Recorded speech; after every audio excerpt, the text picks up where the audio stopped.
start with a story. So, Cody goes out one night. Maybe Madison Social, maybe the Strip, hopefully not the Strip, and he meets this girl, Jane. Jane and Cody hit it off instantly.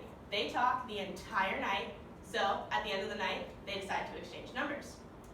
Now, Cody wakes up on Sunday morning, stoked, and he wants to text Jane so badly. But, not to seem overly eager, he waits a few hours. 4 p.m. sounds great. He then crafts this masterpiece. Hey Jane, it's Cody. It was great meeting you last night. I remember you saying you were craving Chipotle. Want to grab dinner? Those 3 dots pop up. And then mysteriously disappear. 15 minutes goes by, an hour, 2 hours, 3 hours, 24 hours, it's been an entire day. What happened?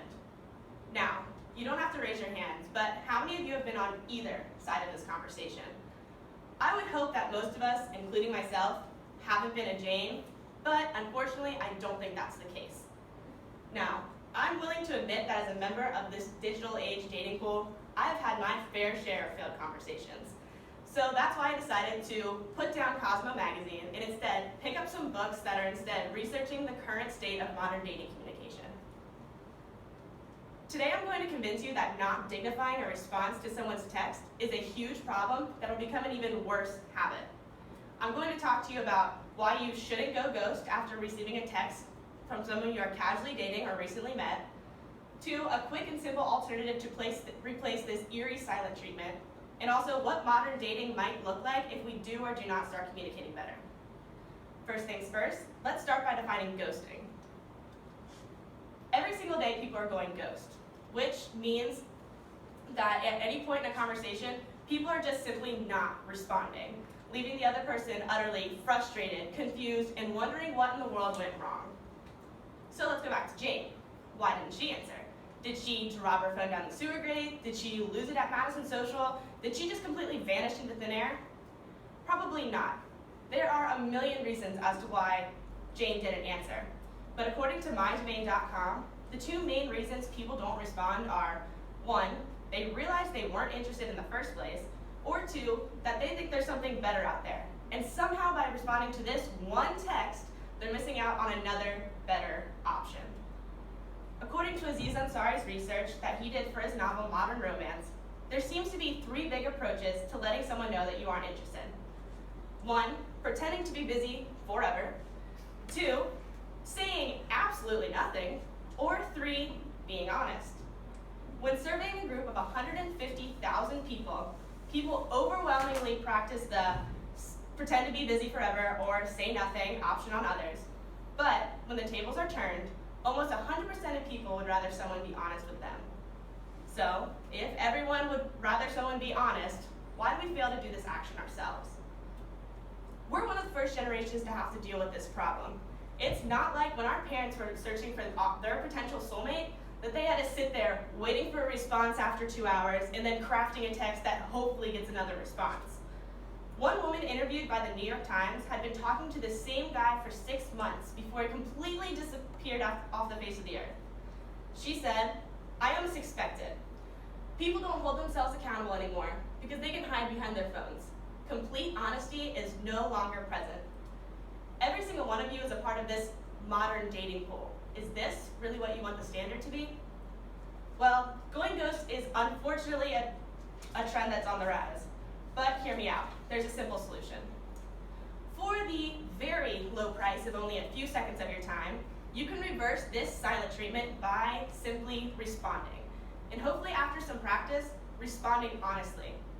This solution may seem obvious, but in an age where we are conditioned to not say anything and hope that eventually the other person just takes a hint, this may prove to be more difficult than we think.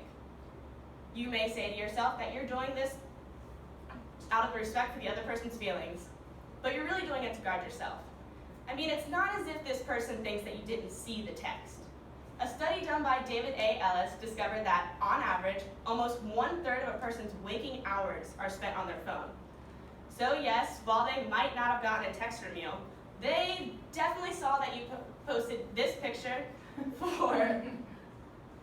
on Facebook. They definitely saw that you posted this picture for #National Puppy Day on Instagram. And they also saw that you ironically favorited this tweet by Kanye West. Trust me, I understand your concerns about it being awkward or not wanting to hurt someone's feelings, or even, I don't really know this person, so I don't care. Being honest is hard. Confrontation is hard. But every single one of us has been on the sending end of this conversation, trying not to check our phone every 10 minutes, waiting to see if someone's responded. Not to mention that if they have their read receipts on, that little read at 3:15 p.m. haunts you. So while it's much easier to keep quiet, visualize how much more constructive communication would be if you didn't have to fear those read receipts.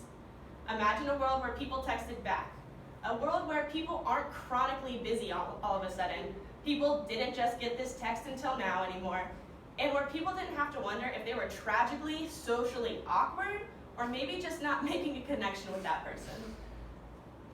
If we don't change this act of casual meeting and then ghosting soon, it'll become a habit.